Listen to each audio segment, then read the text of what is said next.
Saints, sinners, believers, unbelievers, righteous, unrighteous, this is truly the day that the Lord has made, and we will rejoice and be glad in it. And I just want to talk to y'all briefly a moment about letting go and let God. Letting go and let God. When you hear that, what do it mean to you? What does it mean to let something go? To let somebody else handle something that you can't. See, so many times pride will get in the way. And you don't want nobody to handle it, and you know they can handle it better than you. But you so built up and caught up on, I'm supposed to handle it because it's mine. But if you can't handle it, then what do? See, that's why so many of us is in the predicaments we in now. That's why our situations is bigger than the God we serve in our minds. Because we got that prideful mentality. I can't let it go because I'm supposed to handle it.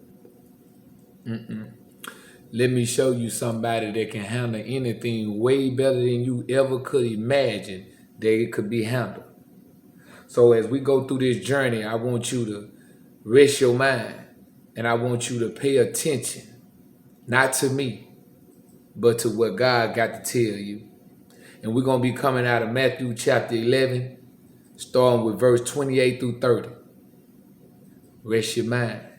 God trying to tell you something. And it reads as follows. Come unto me, all ye that labor and are heavy laden, and I will give you rest. Verse 29.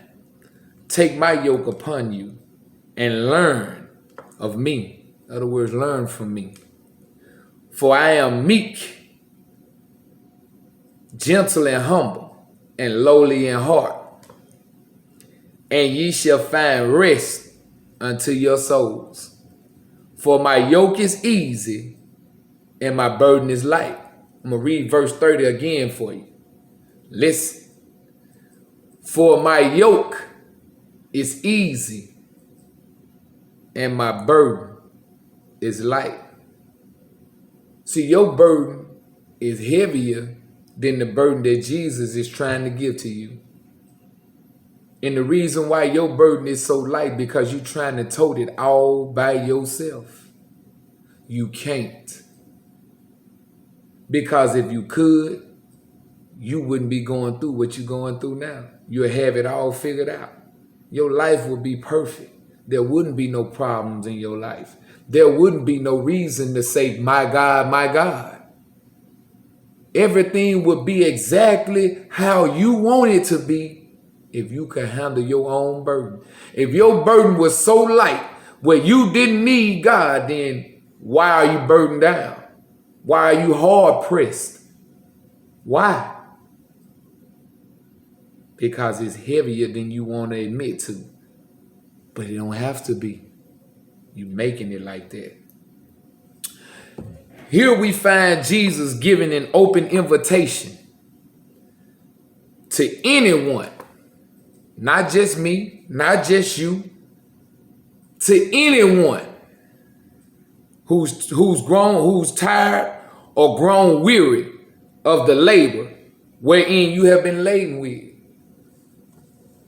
See, you've been laden and you've been laboring and you've been working all this time, dead end jobs, in relationships, in everything that you can imagine. You've been laboring, but now you've grown weary in it. Now it's like the weight of the world and just crashed down on your shoulder. You don't know what to do. You don't know who to turn to. You don't know who to call on. But Jesus said, come unto me, all you that labor and are heavy laden.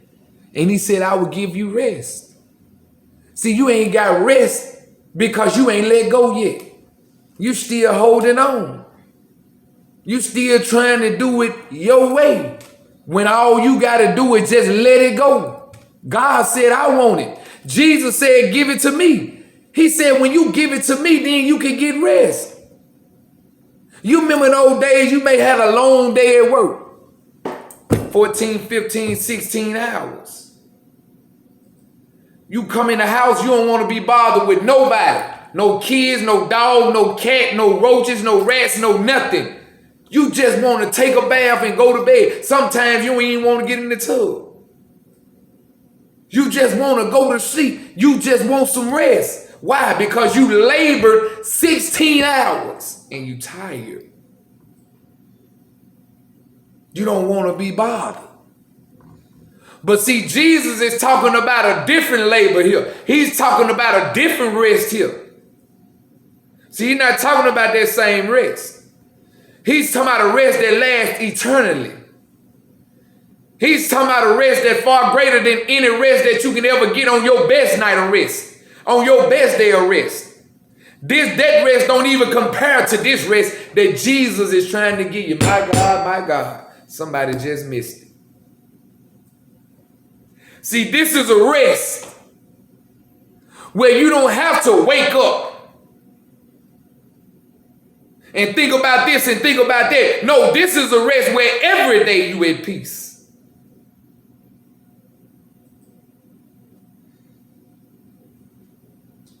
Do you want that rest? Well, give it to him. Let it go. Let God take care of it. He's telling you to stop fighting with finances. They gonna come. Bills, budgets, and brats. They there. But stop fighting with them. You don't have to fight with that. You don't have to go through that. Why you don't have to go through that? Man, my father on the cattle on 1,000 hills. He said the world and everything that's in it is mine. I own everything, even you. So why you fighting with finances?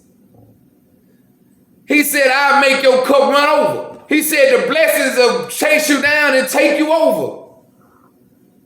He said you don't even have room enough to store all these blessings I can give you. So why you fighting with finances? Because you still holding on. You won't let go and let God.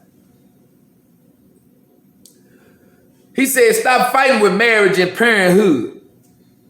And these things are the things we labor in because they are the issues of life. These are the issues of life. These are the things that you face with every single day of your life. But you don't have to struggle with them. You don't have to fight with them. You don't have to let them labor you down. But we do because we want to do it our way. We don't want to let it go, and we don't want to let God in because we feel like God gonna take over. So when God take over, we feel like everything that we know how to do what we want to do, we can't do it no more. The way we used to getting it, the way we used to doing it, having it, we know once God come in, that's over. But he gives you a perfect rest. He gives you a rest that's beyond this world. See, some of us not going to enter into that rest because some of us is never going to let it go. Some of us going to stay puffed up with pride. Some of us going to stay with that mentality, I can do it. I know how to do it. I've been getting it done all of these years. Ain't nobody going to come in and tell me how to run this because I've been running it just fine like this all these years. But in all of these years, where are you at? Where do you stand? And if you're in a good place, do you have rest? Do you have rest? Are you really happy? Are you really at ease? Are you really at peace with your success or your marriage or your finances? Is it really going the way you want? Is it really the way it should be? I mean, because if it was the way you wanted, then you wouldn't be laboring at all. Let's just be honest. Saints, sinners, believers, unbelievers, righteous, unrighteous. Let's just be honest. Would it be? Jesus know they get too hard to bear. So he simply told us to come unto him and he will give us rest. See, Jesus know all about these things that we face with, that we going through. He know all about them. He know what they can do. He know where they'll lead you to. He know how they'll have you. He just want to make it easy on you. But see, you don't want him to make it easy on you because you feel like, hey man, if I let God do this, man, then I can't do it my way no more. Even though I'm tired, even though I'm hard pressed, I still got to do it my way. Because if God come in, then it ain't no way but his way. And I don't like the way God do things sometimes. I see them Christians over there, I don't want no life like that. I see them over there, I don't want to live like that. But at the end of the day, are you really at peace? Do you really have rest? Why are you laboring so hard when you don't have to? Why is you burdened down? Why are you growing weary? Why? Because you're still trying to hold on to it. You're still trying to hold on to the thing that's not good for you. You're still trying to hold on to the people that ain't supposed to be there. They causing you problems each and every day of your life. You went and bought a car and you know you can't keep up with it. Why are you still holding on to it? See, you got to let things go in order to let God take care of it. See, if you learn to let go and let God, then you will see the power of God manifested in your life. Jesus said, put this yoke on you. Put it on. Come on, learn of me. Learn something new. Learn something different. Get a new mindset. Get another change of heart. Let me take that stony heart away from you and let me implant a heart of flesh in there. Let me give you something to go off of. Let me give you something you can feel.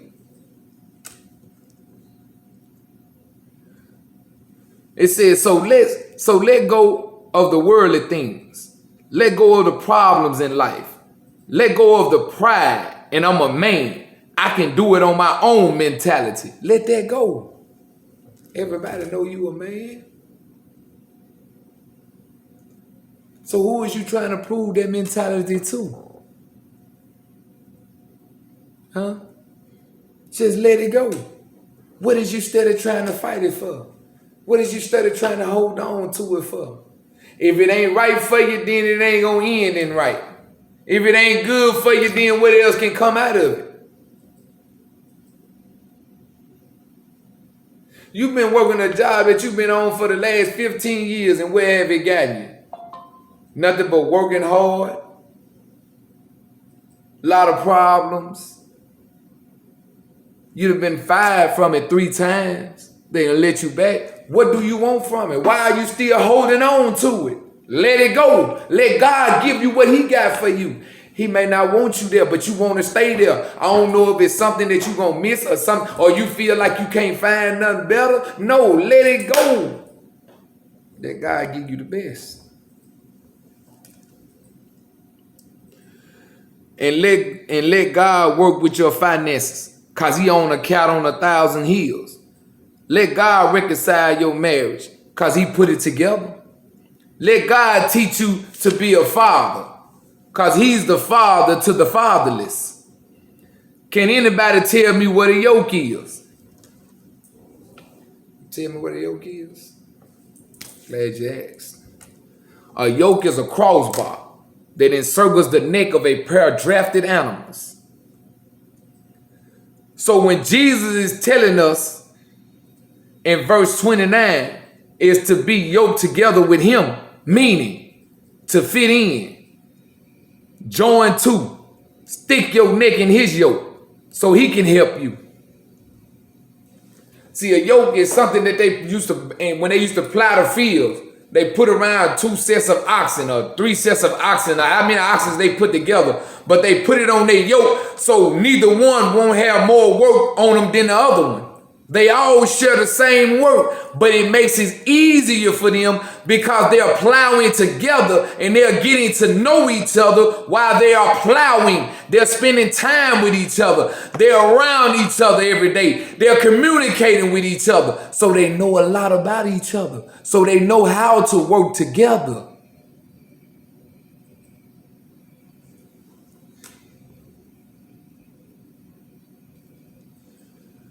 And he said, learn from me. Learn from me. How do you learn from somebody? Spending time with them, that's one. That's where the yoke come in at. Taking heed to their lifestyle.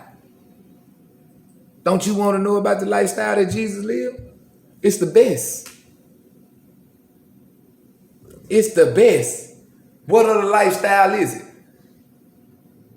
It's a lifestyle with promise. It's a lifestyle with insurance.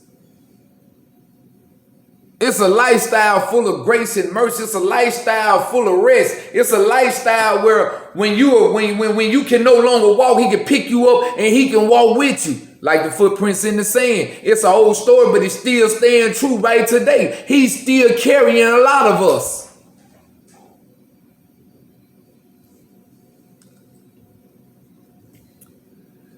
In other words, the way they live and a lot of direct communication.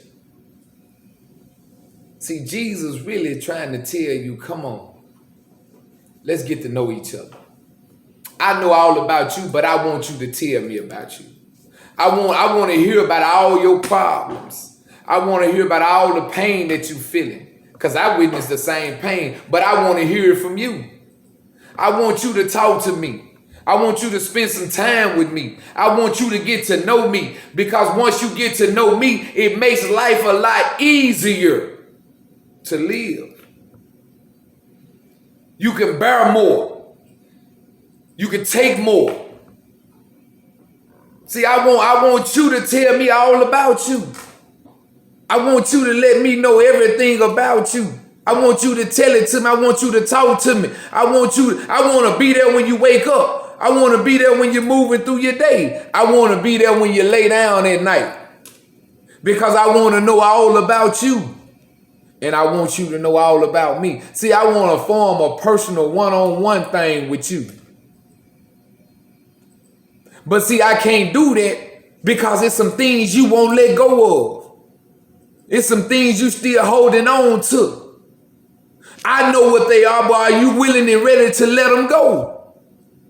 My Father is ready to take it up. I'm ready to alleviate your pain, your hurt, your distress. I'm ready to alleviate everything that you got going on in your life that's not good for you, not good to you, and I want to replace it with something that's best for you. But you won't let me do that.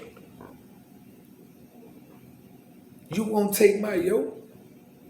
You won't come and enter into my rest. You won't let me take that burden off of you.